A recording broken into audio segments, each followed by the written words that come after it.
আসসালামু আলাইকুম। শুভ সকাল। সবাইকে স্বাগত জানাচ্ছি আমার দেশ লিড নিউজে। সঙ্গে আছি তামান্না মিনহাজ।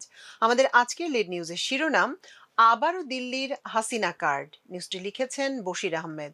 চলুন দর্শক জেনে নেওয়া যাক লিড নিউজটির বিস্তারিত। বাংলাদেশ তথা তারেক রহমান সরকারের উপর চাপ প্রয়োগ করতে আবার সেই হাসিনা কার্ড সামনে নিয়ে এসেছে ভারত। ঢাকার উপর নানামুখী চাপ প্রয়োগের পাশাপাশি সরকারকে বিভ্রান্ত করার চেষ্টা করছে দিল্লির ডিপ স্টেট ও নীতি নির্ধারকরা। গত বৃহস্পতিবার প্রকাশিত ভারতের পররাষ্ট্র বিষয়ক সংসদীয় কমিটির প্রতিবেদনে বলা হয়, নরেন্দ্র মোদী সরকার শেখ হাসিনাকে দিল্লির মাটিতে বসে কোনো প্রকার রাজনীতি করার অনুমতি দেয়নি। জুলাই গণ অভ্যুত্থানে পতিত হাসিনাকে প্রত্যর্পণের বিষয়টি খতিয়ে দেখছে সরকার। ভারতীয় গণমাধ্যমগুলো ফলাও করে এ খবর প্রচার করে। এর ঠিক ৩ দিন পর গত রোববার ভারতীয় মিডিয়ায় প্রধান শিরোনাম হয়েছে, আগামী ৫ই আগস্ট প্রথমবারের মতো প্রকাশ্যে আসছেন হাসিনা। ওই দিন তিনি দিল্লিতে সংবাদ সম্মেলনের মাধ্যমে বাংলাদেশের বর্তমান রাজনৈতিক পরিস্থিতি এবং তার ভবিষ্যৎ রাজনৈতিক কর্মপরিকল্পনা তুলে ধরবেন। হাসিনার সম্ভাব্য এই কর্মসূচি নিয়ে রাজনৈতিক ও কূটনৈতিক মহলে চলছে নানা আলোচনা। বিশ্লেষকরা বলছেন, নয়াদিল্লি কৌশলগতভাবে হাসিনাকে ভারত বাংলাদেশ দ্বিপক্ষীয় সম্পর্কের ক্ষেত্রে প্রভাব বিস্তারের একটি টুল হিসেবে বিবেচনা করছে। নরেন্দ্র মোদী সরকার তারেক রহমান সরকারের সঙ্গে সম্পর্কের সমীকরণ এবং দর কষাকষিতে হাসিনাকে কার্ড হিসেবে ব্যবহার করছে বারবার। তারা আরও বলছেন, মানবতা বিরোধী অপরাধে মৃত্যুদণ্ডপ্রাপ্ত হাসিনাকে ফেরত পাঠানোর জন্য বাংলাদেশের পক্ষ থেকে বারবার অনুরোধ জানানো হলেও তাকে ফেরত না পাঠিয়ে ভারত তার কৌশলগত স্বার্থ রক্ষায় তাকে নিজেদের আশ্রয়ে রেখে ঢাকার উপর চাপ বজায় রাখছে। India today, news ১৮, Times of India সহ ভারতীয় গণমাধ্যমগুলোর খবরে বলা হয়েছে, জুলাই বিপ্লবে ক্ষমতাচ্যুত হওয়ার ২ বছর পর প্রথমবারের মতো প্রকাশ্যে আসছেন হাসিনা। নয়াদিল্লিতে ভার্চুয়াল অনুষ্ঠানে বক্তব্য রাখবেন তিনি। আগামীকাল ৫ই আগস্ট স্থানীয় সময় সন্ধ্যা ৬টা থেকে ৭:৩০ পর্যন্ত foreign correspondents club of south Asia আয়োজিত এই অনুষ্ঠানে হাসিনা তার ভবিষ্যৎ রাজনৈতিক পরিকল্পনা এবং বাংলাদেশে ফেরার প্রস্তুতির বিষয়ে কথা বলবেন। নয়াদিল্লির মাথুরা রোডে অবস্থিত স্যার মার্ক টালি অডিটোরিয়ামে অনুষ্ঠিত হবে অনুষ্ঠানটি। ক্লাবটির সামাজিক যোগাযোগ মাধ্যমে সরাসরি সম্প্রচার করা হবে এটি। এই অনুষ্ঠান আয়োজনে ভারত সরকারের কোনো আপত্তি নেই বলে জানিয়েছেন আয়োজকরা। আমন্ত্রণপত্র অনুযায়ী হাসিনার পাশাপাশি আরও কয়েকজন বাংলাদেশি রাজনৈতিক নেতা, সাবেক কূটনীতিক ও বিভিন্ন শ্রেণী পেশার মানুষের অংশ নেয়ার কথা রয়েছে। হাসিনার ছেলে সজীব ওয়াজেদ জয়, সাবেক শিক্ষামন্ত্রী মহিবুল হাসান চৌধুরী নওফেল, বাংলাদেশ হিউম্যান রাইটস ওয়াচের মহাসচিব মোহাম্মদ আলী সিদ্দিক, সাবেক ক্রিকেটার সাকিব আল হাসান, সাবেক কূটনীতিক আমিনুল হক পলাশ, রাজনৈতিক ও সন্ত্রাস বিষয়ক বিশেষজ্ঞ আবু ওবায়দুল্লাহ আরিন এবং বাংলাদেশ হিউম্যান রাইটস ওয়াচের ইউএস এর পরিচালক শাহ মোহাম্মদ বখতিয়ারের অনুষ্ঠানে অংশ নেওয়ার কথা রয়েছে। ঢাকা ও দিল্লির একাধিক কূটনৈতিক সূত্র আমার দেশকে জানিয়েছে, মূলত তারেক রহমান সরকার তথা বাংলাদেশের উপর নানামুখী চাপ প্রয়োগের কৌশল হিসেবে হাসিনাকে বারবার মাঠে নামানো হচ্ছে। এছাড়া মাঝে মাঝে উভয় দেশের সম্পর্ক উন্নয়নের ক্ষেত্রে অত্যন্ত ইতিবাচক বার্তা দেওয়ার মাধ্যমে বিভ্রান্ত করার চেষ্টা করা হচ্ছে বাংলাদেশের নীতি নির্ধারকদের। গত বৃহস্পতিবার প্রকাশিত ভারতের পররাষ্ট্র বিষয়ক সংসদীয় কমিটির প্রতিবেদনে বাংলাদেশের সঙ্গে সম্পর্ক উন্নয়নে দিল্লিতে হাসিনার রাজনীতি নিষিদ্ধ, গঙ্গা চুক্তি নবায়ন, বর্তমান সরকারের সঙ্গে ঘনিষ্ঠ যোগাযোগ বাড়ানো সহ অনেক ইতিবাচক কথা বলা হয়েছে। কিন্তু ৩ দিনের মাথায় মোদী সরকারের সম্পূর্ণ বিপরীতমুখী অবস্থান সামনে এলো। কূটনৈতিক সূত্রগুলি আরও জানায়, বাংলাদেশের ওপর চাপ বাড়াতে শুধু হাসিনাকে নয়, বাংলাদেশের বিতর্কিত লেখিকা তসলিমা নাসরিনকেও মাঠে নামানো হয়েছে। দীর্ঘ প্রায় ১৯ বছর পর কলকাতায় ফিরে তিনি হাসিনাকে বাংলাদেশে ফিরে গিয়ে আওয়ামী লীগকে নেতৃত্ব দেওয়ার আহ্বান জানিয়েছেন। একই সঙ্গে তিনি টার্গেট করেছেন জুলাই বিপ্লব এবং ইসলাম ধর্মকে। জুলাই বিপ্লবের কঠোর সমালোচনা করে তসলিমা বলেছেন, আওয়ামী লীগ নেত্রী হাসিনাকে যেভাবে ক্ষমতাচ্যুত করা হয়েছে তা ছিল ভুল। এটি ছিল সম্পূর্ণ অগণতান্ত্রিক। দলটিকে নিষিদ্ধ করাও ছিল অগণতান্ত্রিক পদক্ষেপ। আওয়ামী লীগকে নির্বাচনে অংশগ্রহণের সুযোগ দেওয়া উচিত। আমি চাই হাসিনা বাংলাদেশে ফিরে যাক। তিনি বাংলাদেশের মাদ্রাসা শিক্ষা বন্ধের দাবি জানিয়ে বলেন, বাংলাদেশে কোনো মাদ্রাসার প্রয়োজন নেই, এগুলি কেবল জিহাদি তৈরি করছে।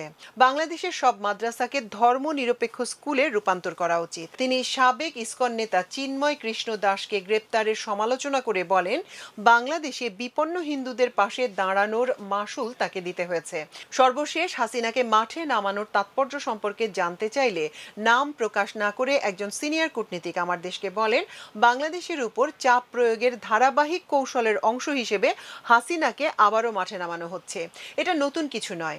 অন্তর্বর্তী সরকারের সময়ও হাসিনাকে বারবার ব্যবহার করা হয়েছে। হাসিনা তখন উস্কানিমূলক বক্তব্যের মাধ্যমে বাংলাদেশকে অস্থিতিশীল করার পাশাপাশি সন্ত্রাস উস্কে দেওয়ার চেষ্টা করেছেন। আগামীকাল 5ই আগস্ট যে ধরনের অনুষ্ঠান আয়োজনের প্রস্তুতি চলছে, ঠিক সেই ধরনের অনুষ্ঠান আয়োজন করা হয়েছিল গত 23শে জানুয়ারি। সেখানে হাসিনার একটি ভিডিও বক্তব্য প্রচার করা হয়। ওই বক্তব্যে তিনি ফেব্রুয়ারির নির্বাচনকে ভণ্ডুল করতে নেতাকর্মীদের আহ্বান জানিয়েছিলেন।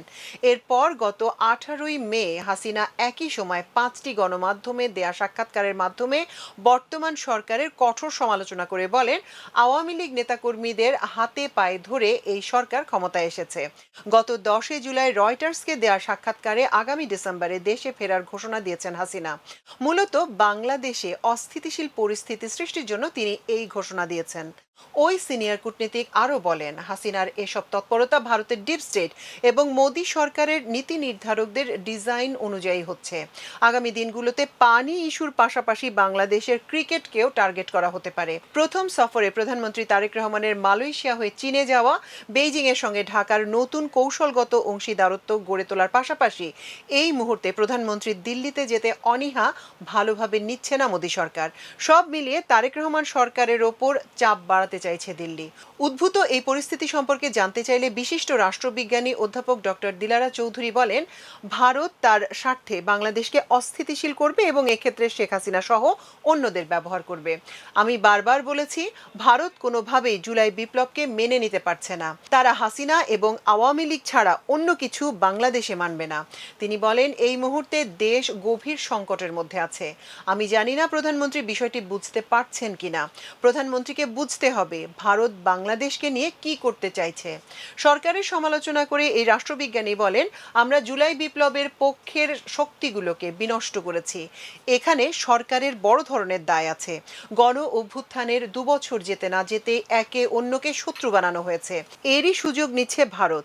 জাতীয় ঐক্যের আহ্বান জানিয়ে তিনি বলেন, জাতীয় ঐক্য ছাড়া ভারতের ষড়যন্ত্র থেকে রেহাই পাওয়া যাবে না।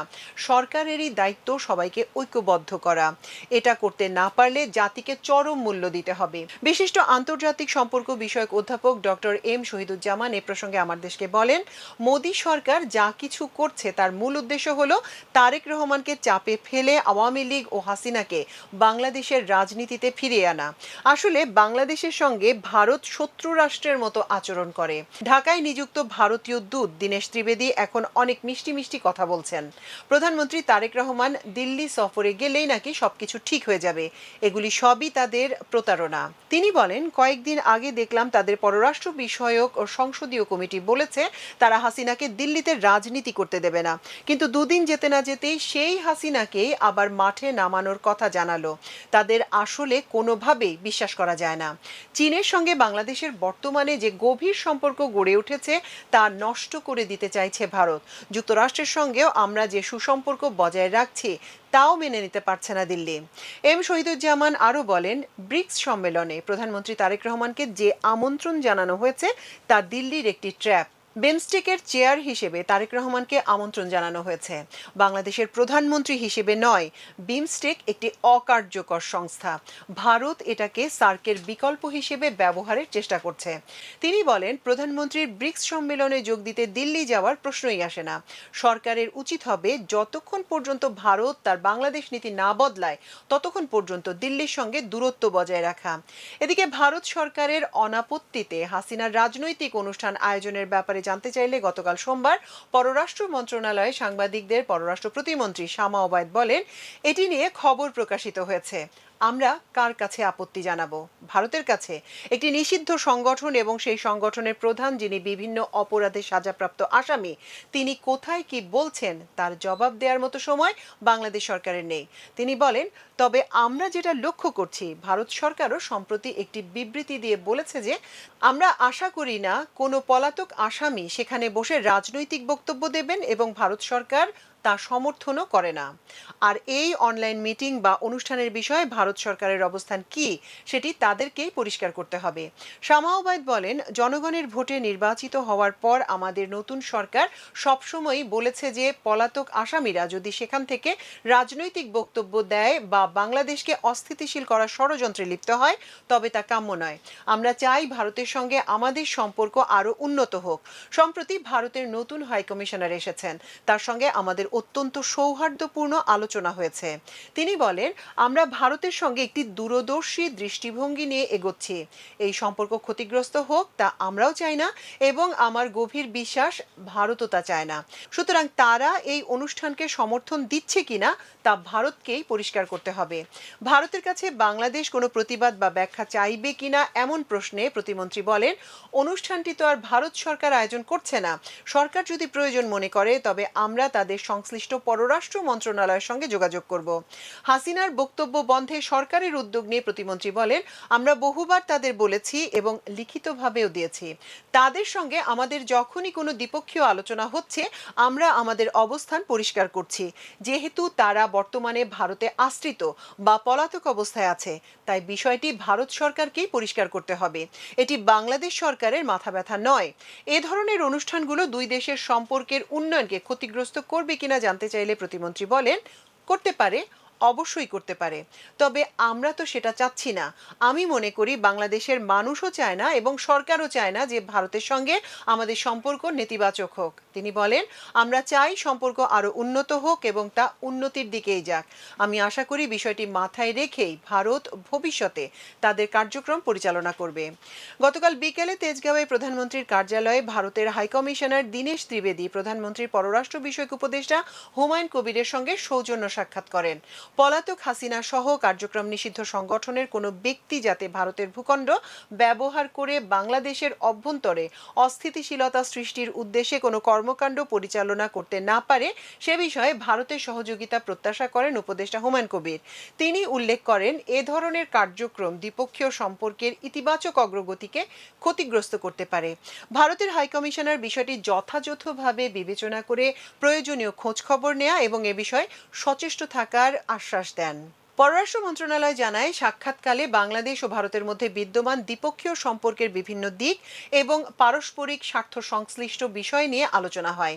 পারস্পরিক শ্রদ্ধা, আস্থা ও অভিন্ন স্বার্থের ভিত্তিতে দ্বিপক্ষীয় সম্পর্ককে আরও জোরদার এবং সামনের দিকে এগিয়ে নেওয়ার বিষয়ে তারা আশাবাদ ব্যক্ত করেন। উভয় পক্ষ নিয়মিত সংলাপ ও গঠনমূলক সম্পৃক্ততা অব্যাহত রাখার উপর গুরুত্বারোপ করেন এবং পারস্পরিক আস্থা ও আলোচনার মাধ্যমেই সব বিষয়ে দীর্ঘমেয়াদী ও টেকসই সমাধান অর্জন সম্ভব বলে আশাবাদ ব্যক্ত করেন। দর্শক, এই ছিল আমাদের আজকের লিড নিউজের আয়োজন। এতক্ষণ সঙ্গে থাকার জন্য কৃতজ্ঞতা। আল্লাহ হাফেজ।